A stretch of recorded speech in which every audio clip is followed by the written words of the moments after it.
Hello YouTube, good to see you all again in the new year. I'm just out for a toddle today, a nice easy run, kind of at that marathon or just beneath my aerobic threshold, just taking it nice and easy, recovering well from having coronavirus. I had about a little over 2 weeks, maybe 3 weeks, where I didn't get the virus pretty bad at all, quite mild, but I just felt unwell for a couple of weeks.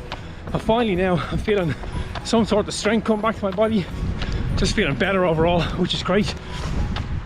As a result of the last 3 weeks, sad to say, the sub 3 hour marathon attempt is on hold.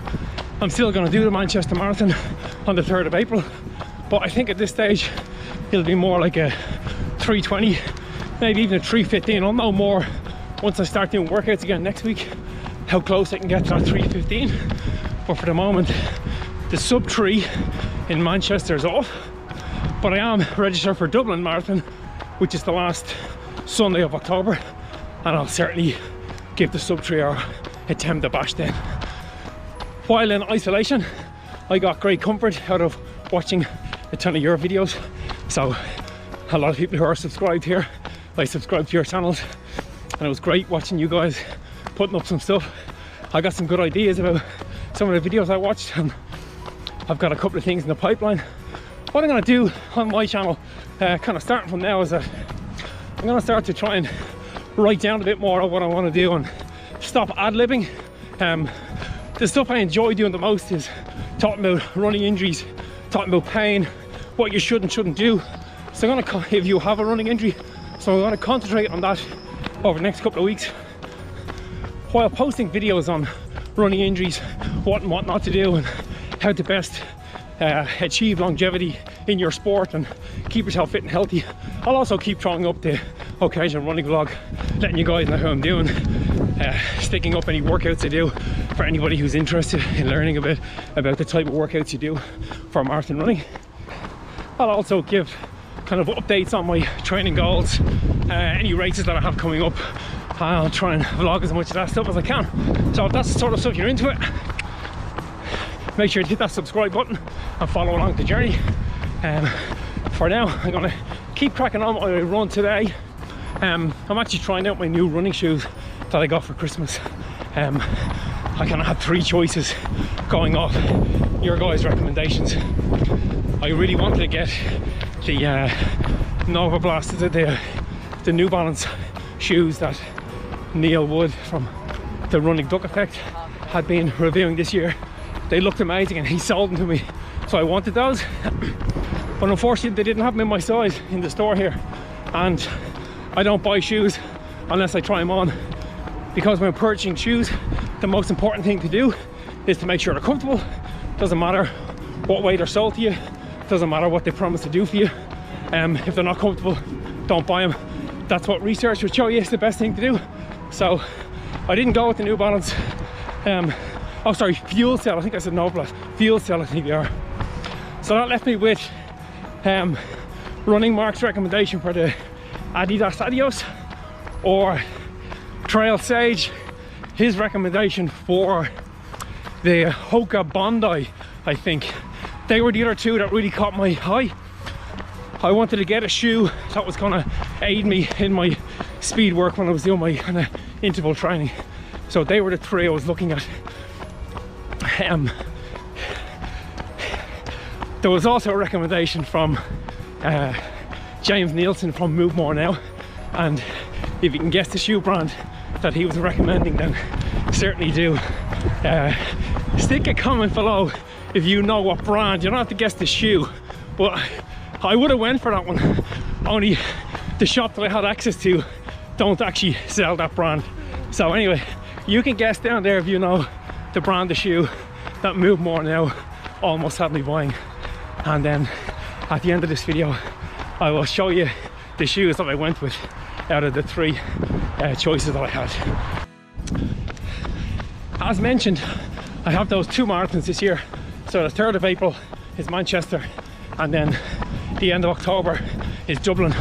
And the Dublin Marathon, actually I had signed up for 2 years ago, but it's been cancelled the last 2 years because of the coronavirus. So I can't see why I won't go ahead this year, although I wouldn't put it past the Irish government or the race directors to find some way to not let it go ahead out of some ridiculousness.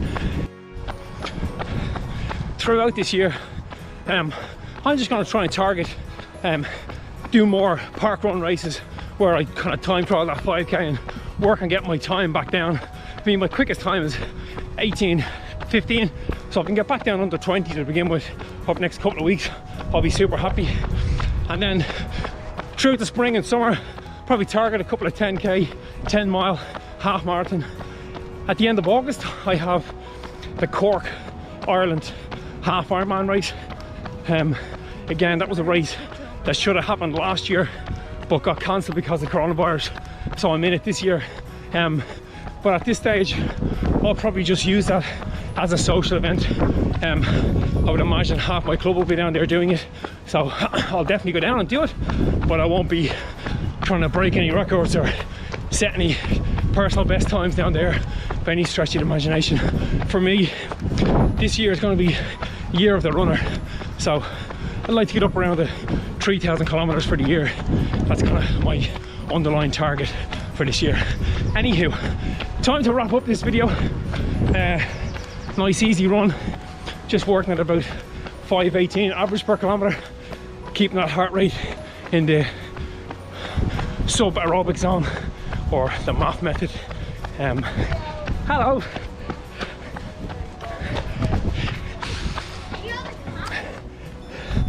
So, what shoes did I go with?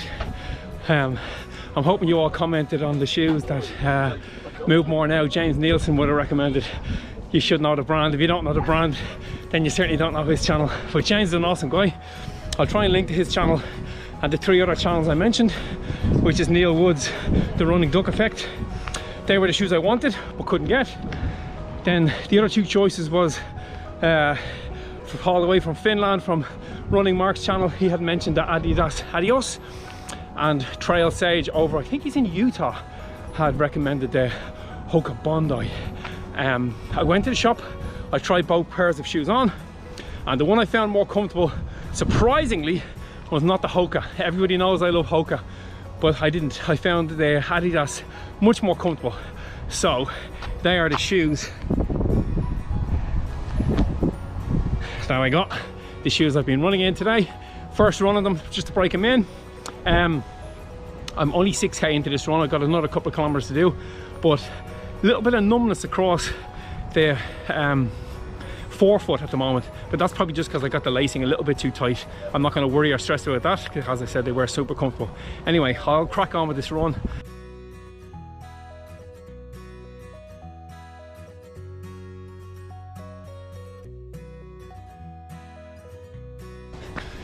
Remember guys, run far, run fast, but most of all, run sensible.